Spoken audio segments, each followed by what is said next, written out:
Wow, this is beautiful. No? Yes, no movement whatsoever.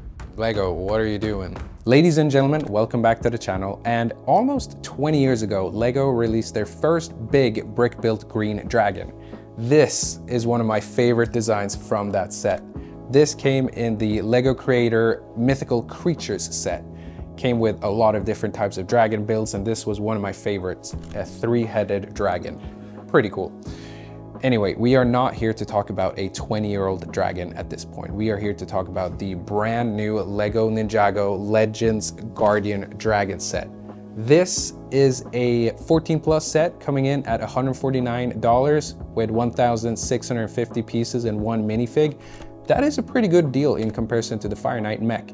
But I have one major concern, and that is, which one of these is more posable? It might actually be the 20-year-old Lego Creator Mythical Creatures Dragon. This is a concern of mine that causes a little bit of confusion, considering that the Fire Knight Mech blends playset and diorama perfectly, whereas the Guardian Dragon doesn't seem to be much of a playset. So I'm starting to wonder, what are the rules for these diorama sets? Ideally, I do think it would have been awesome if the cliff had a Technic beam sticking through it and then having a space in the dragon's stomach that you can just slide the dragon on top of the cliff, lock it in under the shoulders with a Technic axle with 2 bush pins on the very end, keeping it safe, and having the dragon be a little bit more like the Source Dragon Emotion, which was very posable, but giving it the opportunity to display onto the cliff or taking it off to play with. That is a heavy redesign, but maybe this set needs it. Then again, I don't know what the rules are for these sets, considering that the Fire Knight Mech was a great play set and display set. This seems to only focus on being a display piece. Just like the Fire Knight Mech, we have this Warhammer-esque cover art, which I'm not a huge fan of. It doesn't scream Lego to me with these textured and weathered bricks. However, I am always going to be happy when Lego tries new things, so for that reason, I will let this cover art slide. 14+ is just a recommendation, and I think it's just kind of there to make us adults and teens feel more welcome in the Lego space. Up top, we got the classic Ninjago logo with some texture and the Legends logo right below. We got our illustrated cover art treatment sign in the bottom left, and on the right, we have our singular minifig and my first ever Master Wu fig. On the side, we have the exact same render of the Guardian Dragon from the front, and on the back, it's pretty much the same thing again, but in a normal render, and I'm pretty sure we get the exact same post used a 4th time in the diagram. If this set is posable, I will be shocked, considering they have actively chosen to represent this set in one singular pose 4 times. The Source Dragon Emotion came in at the exact same price with 3 villains, 3 heroes, 1 side build of a throne, and a massive dragon. This set comes with a big dragon and a terrain side build and a singular minifig. So let's see how these two compare. Once we open the box, we get 11 big bags. Big bags, always appreciated. Then we get a tiny sticker sheet, which makes me so happy. I do not want to put on a lot of stickers on expensive sets, so thank you Lego for only putting 4 in this one. Then we get our base plate, our poster, and finally a massive, very thick and heavy instruction book. Makes me so happy that there's only one of these, and that is simply because I don't want to share a set like this. I want to have this experience totally on my own and enjoy every single moment of it. And finally, we get the cloth wings. I am so happy that these are cloth and not vinyl like the Source Dragon Emotion, because I feel like vinyl does not capture the texture or roughness of wings. And I really feel like the cloth pieces do the job way better, just like they did in 2006 with the Mythical Creatures Dragon. So with that said, let's build it. Always gotta have a good tray. Starting off with bag number 1.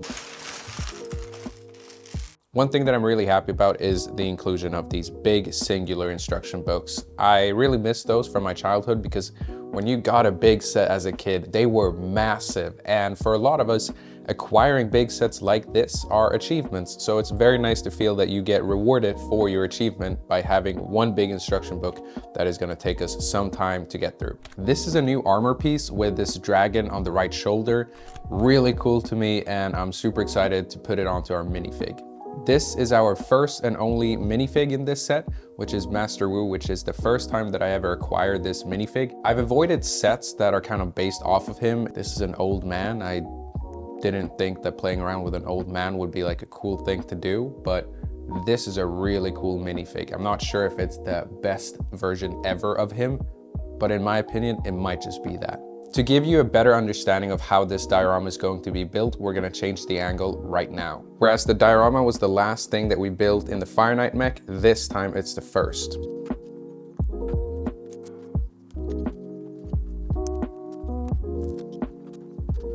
And look at that shaping right there and color blocking. That's pretty nice.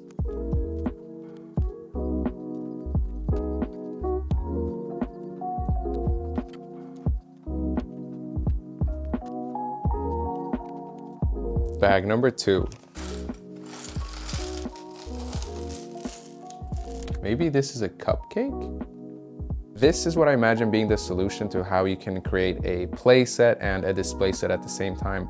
If you have something like this that slides through the stomach where there's a gap, and then you slide in a Technic axle in here with bush pins on the sides, I think you could have locked it in, and then just slide it on top for display, take it off for play.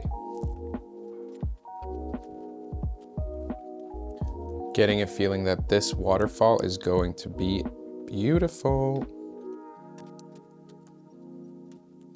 It is quite fun to see that the elemental aspect of Bionicle lives on in Ninjago as well. This is starting to look beautiful. Didn't know Master Wu was shrine worthy like that. This is what I think could be the solution, that you instead kind of slide this through the stomach instead of attaching the dragon permanently locked in place.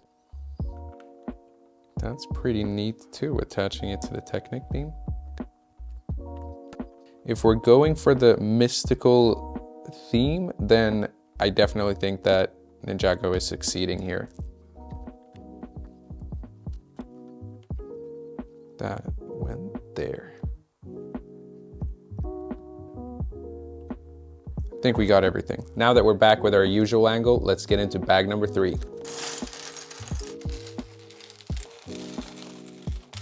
Eventually, I will get a second camera so we can have both angles at the same time. This is what I'm talking about. If we have something long like this, where you slide the dragon onto, use Technic axles to lock it in, and then bush pins to hold that in place. I really feel like we could have had a play set and a diorama or display set at the same time. Nice, nice, nice. It's cool to see that we've gone from that castle dragon to the mythical creatures dragon, and now we're building this massive dragon. So I definitely feel like in the end, it's going to be a rewarding experience just to see how far we've come. I might try at some point to restore the 3-headed dragon into the flagship model, because that is definitely what sold it to me back in the day. It looked so cool. I know that there's been inflation and such, but that box to me for the mythical creatures set, that was huge when I was a kid. I feel like nowadays, if you pay like $100, you might get the same box size, but back then it was only $30. Great set at the time. By the time that I got the Exoforce Sentai Fortress, which is my favorite set ever that I will never stop yapping about, I had actually disassembled most of the original mechs from Wave 1, because back in the day I would just build mocks all the time. I definitely wish that I hadn't done that, but it allowed me to use the Sentai Fortress in a quite creative way. I had been watching this show where the plot was that people were going back in time to rescue certain dinosaurs, and I had just gotten, again, a set that I thought was massive at the time, the Creator Triceratops, which came in some prehistoric something set. And I would play out that the gate of the Sentai Fortress was a portal that the Exoforce would go through and then, yeah, bring back different creatures.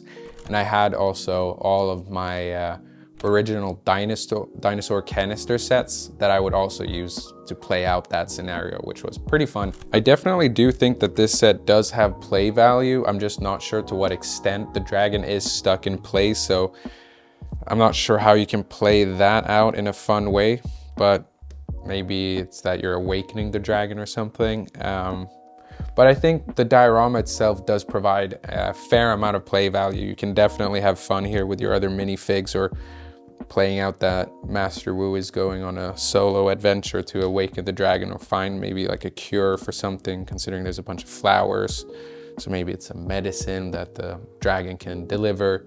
I mean, it is a guardian dragon at the end of the day, so it's probably a kind dragon. Sand green, which reminds me so much of those canister dinosaur sets from way back in the day.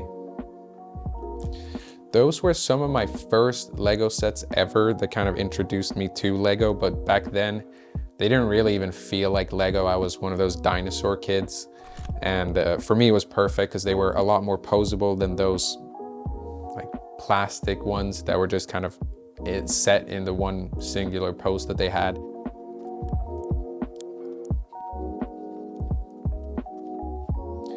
The sand green color actually also reminds me a lot of the early on Harry Potter sets that had a lot of sand green. I think I actually only ever acquired one singular Harry Potter set, which was like Dobby's sock scene from Chamber of Secrets. I love the movies, but it was never something that I wanted to play out with Lego. That goes here. Is that right? Wow, this is beautiful. I did see that the turbo tank just released, and all the people that have the Lego Ambassadors Network got the stuff, and that thing looks so small and like such a bad deal. There's the Mosasaurus scene from Jurassic World Rebirth, I think the movie's called. We saw it in cinema on release, and it has the same piece count pretty much, but selling for $100 less pretty much, which is crazy. I really hope that people don't end up supporting that set too much, so that Lego learns that you can't just overprice things by slapping on another $100 for, what is it, 800 pieces, $170 or something like that. Terrible, terrible deal. And the set has shrunk so much since its initial release in 2005. And it's so sad to see a set that looked better 20 years ago at this point.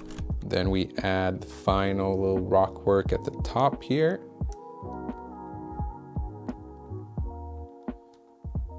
Yes, sir. Bag number 4.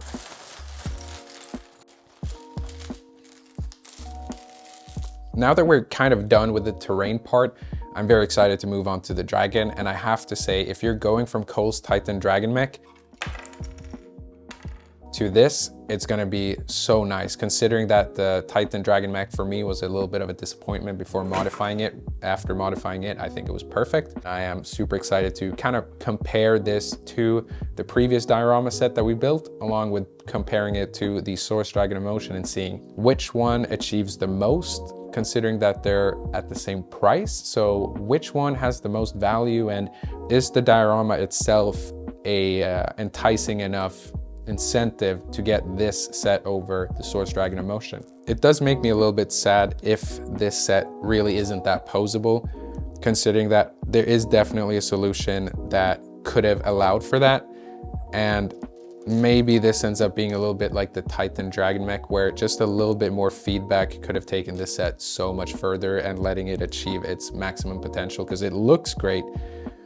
But if it's not that posable, I do feel like it will be a downfall, because even if Lego is pushing out a ton of these 18+ sets, I think they are a toy brand at the core. Clearly they are doing something right, considering they are making a lot of money from all of these 18+ sets, but I do feel like Lego should remember where they came from and what they are, a toy brand. Yeah, there are no joints so far in this set, so we're definitely gonna get locked into place with this set.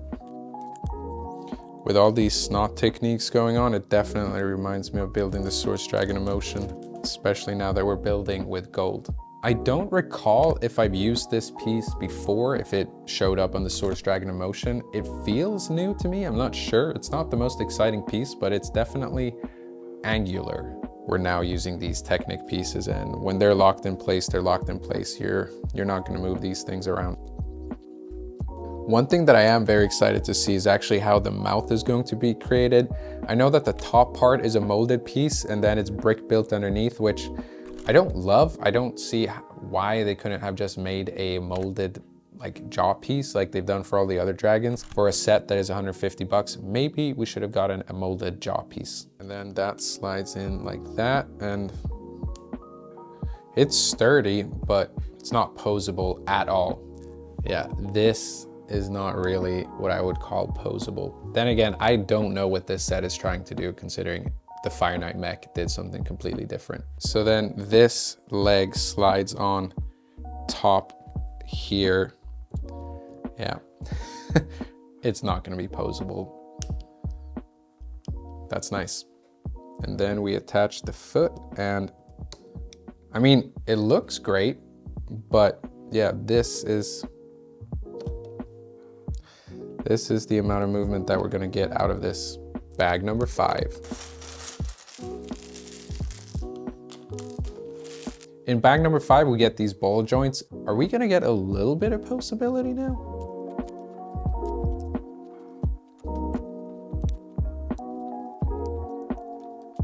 Yes, no, yes, no, yes, yes.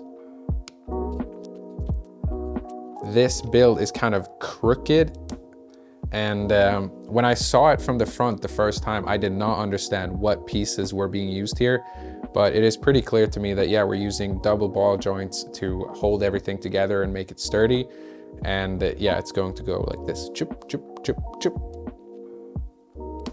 I think this is going to be an impressive set in terms of techniques. Play value will be lacking, but the techniques might make up for it. Bag number 6.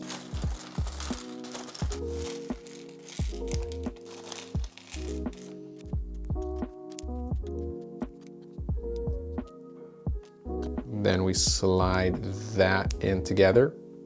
Cool. If you want the play version of this, Source Dragon Emotion is the way to go. Something that I greatly miss with new sets that LEGO did perfectly throughout Bionicle was the introduction of new pieces. I understand that the brick system might not need as many updates, but Bionicle would get new pieces almost every single year. Actually, no, 100% they did get new pieces every single year. Towards the end, they all used kind of something called the Inika body, which did get repetitive, but every single year you would get new weapon pieces or new masks and some accessory pieces for like armor or stuff like that. And it is a little bit of a shame that with Ninjago, they reuse so many pieces. And there's this one piece that I just don't want to see anymore that shows up on the very end of the tail on this set.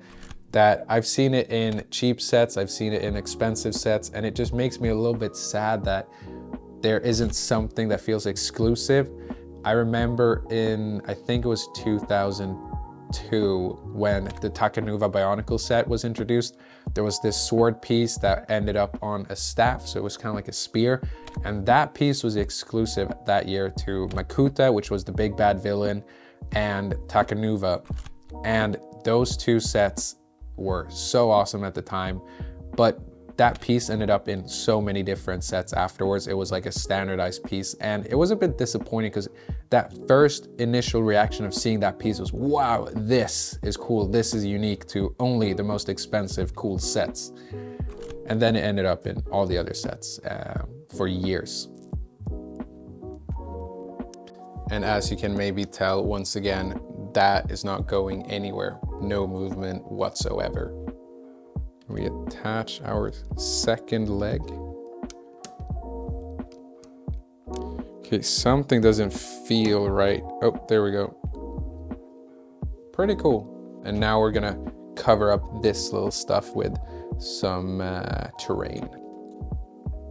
Now, that is pretty clever in terms of covering all of this up. And then the foot goes in the front.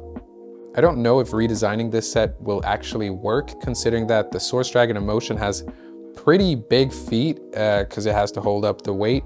This set has such small little feet that I don't think they can hold the weight. And the point of a redesign video, personally, for me, is kind of making minimal changes with maximum playability or improvement.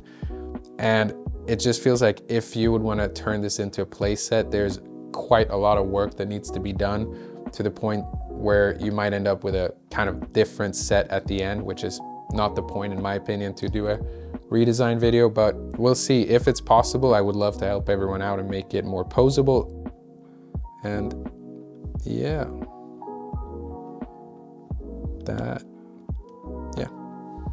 that's that. Bag number 7. This is the piece that I was talking about before. It showed up in Monkey Kid and Ninjago, and I think it's been around for 4 years or so, which isn't a problem in its own, but the fact that it shows up in cheap sets, medium sets, and expensive sets, it just feels like this was the set to introduce a new piece into.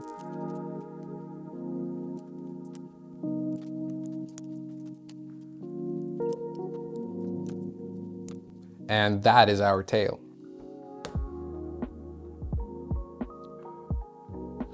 Oh, that is unfortunate.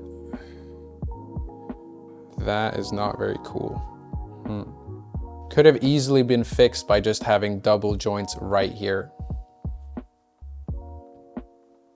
Yeah, not even an expensive fix. Honestly, it might just be worth ordering the pieces online. It looks fantastic, but this is not clever building techniques. And they nailed it in the Source Dragon Emotion, so I don't know what's going on here. Bag number 8. In bag number 8, we're gonna build the upper torso of the dragon, and this tail was a big disappointment. Already went ahead and ordered extra pieces because there is a very easy technique to make this work, which was utilized in the Source Dragon Emotion, which resulted in the tail only moving side to side but not up and down. If they had just added one more ball socket and one more joint, this could have just been sturdy. And yeah, there's a solution coming to this set, 100%. I definitely think it's weird when LEGO puts out sets that us as consumers can figure out a solution to. It just feels kind of like they're slacking. I mean, it's crazy to me that they managed to think of this way of making the body curve like this in a locked-in fashion, and then not figure out how to make this tail hold its own weight. LEGO, what are you doing? I don't think when I was growing up that there were that big of compromises that I ever realized was happening. At least not in any of the sets that I had as a kid. It is very weird to me to come back to LEGO and experience all of these compromises. I don't know if it's because they're biting off more than they can chew, but it definitely doesn't feel like they're putting the same type of care into their sets if they end up with compromises. Which again, like if you can build a LEGO set that you paid for and figure out how to do it better, I feel like there's something going on here that like this is not how it's supposed to be. Okay. Yeah, I pick up sets just based on what I like, so you should definitely do the same. I just give a little bit of insight as to what I like and some of my memories from LEGO back in the day, and yeah. It's interesting to see the box art and then get to build this set, because it definitely feels very like petite. It's very skinny and angular and reptile-esque. Not something that really hit me that hard when looking at it from the product images. So it's very cool to see how this is coming all together. I don't know if I like this. This feels very fragile. One singular stud connection in the back. Yeah, it looks great. It looks kind of like a General Grievous rib cage, but it feels fragile.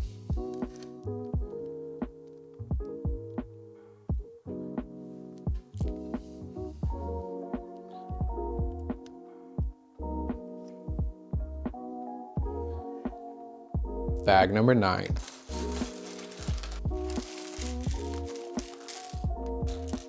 I am super excited to see where Ninjago takes things with these Legends sets, considering that even if this set has some compromises, I'm sure that this line will only improve from here. And I'm excited to see what else they can cook up other than these two really great looking sets. Not sure yet if the play value in this set is great, but at least it looks very good. And again, you can learn from your mistakes, and I hope that LEGO to a degree learns from them, especially when they're able to nail it with something like the Source Dragon of Motion, which I don't think had any compromises really. That looks pretty good, but I do wish that we had used the red bush pins because I feel like they have a little bit more clutch power, but this is fine. That is our first arm. We do have some sort of articulation here, but yeah, can't hold its weight very well either. Then we add these pauldrons. Bag number 10. This little piece is new to me, and I don't love that we just get these printed on ice. I feel like it's quite lame, and there's not really much going on underneath here too, and the attachment point is just kind of like a swivel thing.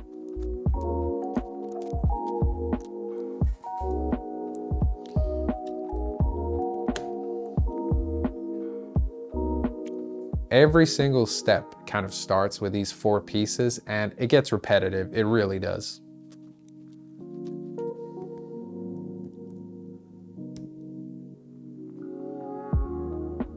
That's interesting. It does have some sort of posability, but at an angle.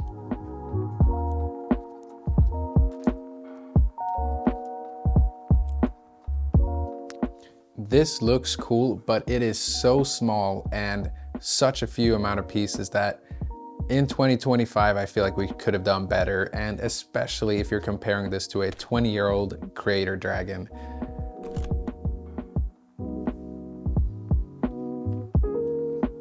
That does look pretty cool. You know what this is starting to remind me of? Rayquaza from Pokemon, like a royal Rayquaza. The last time that I built with these, I think it may have been the Paraka Stronghold. There was a lot of these in that set.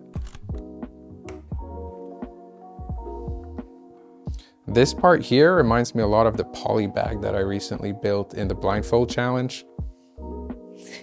What? No. No way, I got it.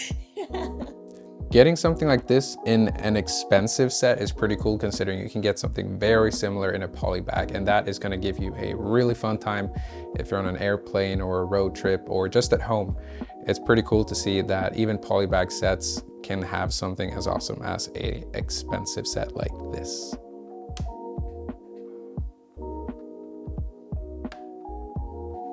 That is pretty nice. Let's get into the final bag, number 11.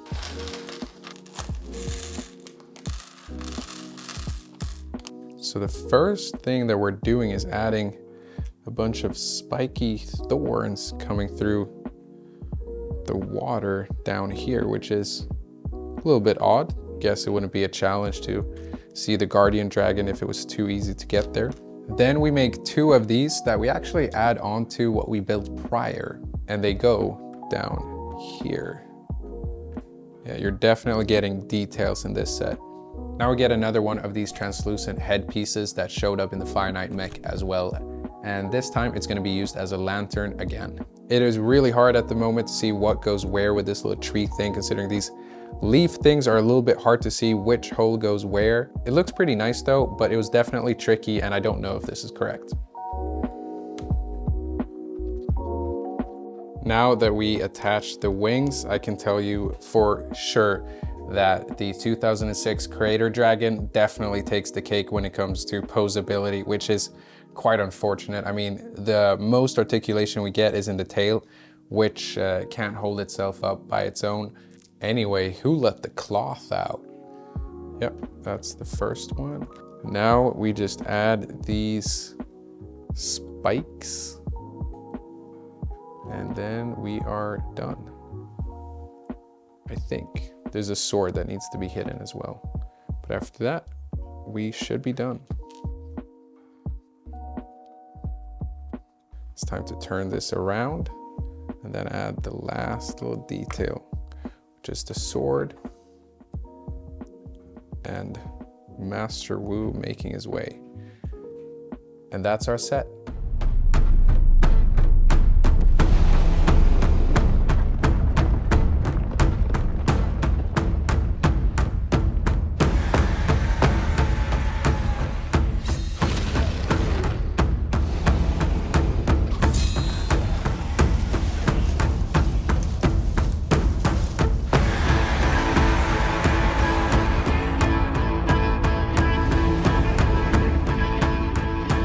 Before we take a look at the set, let's take a look at our minifig. I actively avoided getting sets with Master Wu before because I don't really imagine myself playing around with characters that portray an old man. But with this new armor piece and staff, this makes Wu look really cool. 10 out of 10 minifig. Although Wu is a 10 out of 10 minifig, I cannot say the same for the Guardian Dragon. As always, we're going to rate this set based on play value, building experience and building techniques, execution, and finally price. As one could maybe expect, this is not a playset. Even though the Fire Knight Mech blends playset and diorama perfectly, this is not one of those things. So it's a bit confusing considering that they're in the same sub-theme, but they achieve different things. The play value here is extremely limited as the Guardian Dragon only has articulation in its mouth, arms, and tail, and to a degree in its neck, I suppose. It feels a bit harsh to rate this set based on play value, considering that the rules are so unclear of what it is that makes these sets 14+ Legends sets. The diorama base is quite accessible and you can add your other minifigs into the scene and play around with it, but this dragon is going absolutely nowhere. No articulation in the legs, wings, waist. The 2006 Mythical Creatures dragon suddenly aged like fine wine. If you are looking to get a big dragon set with play value, this is not the set for you. The Source Dragon Emotion is the way to go. The inclusion of only one minifig doesn't really encourage any creative play, and the box art doesn't really hint at any specific scene playing out here. So in terms of play value, it's gonna be a 2 out of 5. The rules need to be a lot clearer moving forward what this sub-theme of Legends is trying to achieve so that we can rate these sets more fairly in the future. So let's talk building experience and techniques. The diorama had some great terrain building and a lot of details, and it feels very, very alive. However, let's talk about the elephant in the room, or should I call it the Guardian Dragon. There are no out of the ordinary building techniques used here, and in the end, I wasn't feeling too impressed, and I don't really feel like anything new was achieved here. Rather, it feels like a sacrifice was made here where it didn't need to be. This dragon could have been made posable in all limbs if they had figured out another way to attach it to the cliff. A quick solution that I thought of before even building this set is having that Technic beam stick through the stomach, locked away with a Technic axle and 2 bush pins, and then you hide that away the same way that they've hidden the 2 Technic beams that are already in this set. The stability is decent, but that's kind of what you'd expect from a set that has barely any articulation. The tail can't hold its own weight in certain positions. Weirdly enough, the Source Dragon Emotion that came out last summer knew how to solve this problem. Double joints, which I have now ordered because it was kind of like a no-brainer for me, but at $150, I do not want any compromises and I do not want to have to figure out how to fix these sets when they're this expensive. The dragon looks great, but it's missing that toy aspect, which is kind of at the heart of what LEGO is. LEGO at the core is a toy brand, regardless of what they're putting on the shelves right now. And I think they may need a little bit of a reminder of their history. In terms of building experience and building techniques, this is a 3 out of 5 from me. In terms of execution, this set hits me with confusion. The Fire Knight Mech was the perfect blend of play and display. It felt like LEGO was trying something new with Ninjago and succeeding, an upgrade if you will. And the Guardian Dragon feels like it sacrifices playability for displayability. No leg articulation, no waist articulation, no wing articulation, not that much articulation at all. This is a set that I think would have benefited from more feedback rounds because the dragon looks epic. It just doesn't really feel epic once you realize it's stuck there. Some of the articulation we do get doesn't even support its own weight, and this could have been fixed prior to launch, but for some reason, it wasn't. Does the set feel mature? Sure, but does it feel like an upgrade? No. Between the Fire Knight Mech and the Guardian Dragon is definitely the set that I would have picked up if I could only base my judgment on the cover art alone. However, this is not the set that I would recommend if you have to pick up only one of these Legends sets. It feels a bit like Warhammer, so if you're used to that kind of thing, I could recommend it, but the Fire Knight Mech feels like an upgrade from anything that Ninjago has done previously. So in terms of execution for the Guardian Dragon, I would give it a 3.5 out of 5. When it comes to price, the Fire Knight Mech felt a little bit overpriced, but it did come with a poster, a cloth cape, and 2 minifigs. However, the Guardian Dragon comes with a poster, 2 cloth wings, and 1 singular minifig, and somehow this feels like a better deal than the Fire Knight Mech. 1,650 pieces for 149 bucks seems like a fair deal to me. You end up with a lot of spare pieces, which you can also add to the diorama to make it more lush. Not much more to say about this deal other than 5 out of 5 for price. In the end, we end up with a 13.5 out of 20, which has me feeling kind of confused. The set looks great, but it doesn't really do anything, and there's no real scene being played out here, whereas the Fire Knight Mech did that perfectly. There is a lot of room for improvement with this set, and I really wish that that would have been solved in the feedback rounds, but as it didn't, I may take on the challenge of redesigning this set, making it posable in all limbs. If anything, I feel like this could serve as a reminder that what they achieved with the Source Dragon in Motion was pure LEGO Ninjago perfection. If you're looking for a massive and great playset dragon, I would recommend the Source Dragon in Motion. However, if you are more mature and maybe you don't want play value in your sets, the Guardian Dragon could be for you. However, I would recommend that if you're going to experience this new sub-theme of Legends, maybe pick up the Fire Knight Mech before you pick up this one.